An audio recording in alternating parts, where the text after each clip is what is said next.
Hello everyone, welcome to my mini vlog. यो चाहिँ मेरो सेकेन्ड टाइम जिपलाइन थियो एट दुली हिल अनि त्यहाँनिर जिपलाइन गर्नु अगाडि फोटो सेसनहरू पनि गराइदिन्छ त्यहाँको क्यामेराम्यानहरूले अनि फोटो खिचेर अनि म जिपलाइनमा रेडी भएर उडेँ म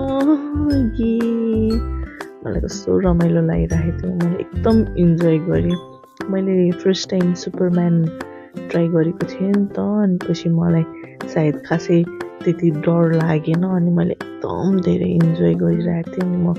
गाना पनि गाइराखिरहेको थिएँ यहाँ अनि एकदम इन्जोय गरेर यताउति क्यामेरालाई डुलाइरहेको थिएँ अनि यताउति हेरि पनि राखिरहेको थिएँ अनि सर्ट्सहरू पनि फोटोको लागि हेरेर राम्रो गरेर मैले लिइरहेको थिएँ अनि त्यसपछि सक्यो मेरो जिपलाइन रमाइलो भएको भएर होला कति छिटो सिद्धेको जस्तो लाग्छ अनि अघिको मैले फोटो लिएको सर्ट्सहरू यस्तो आएको थियो अनि त्यो पनि हेर्नु भनेर मैले राख्दिएँ okay bye see you next भ्लगमा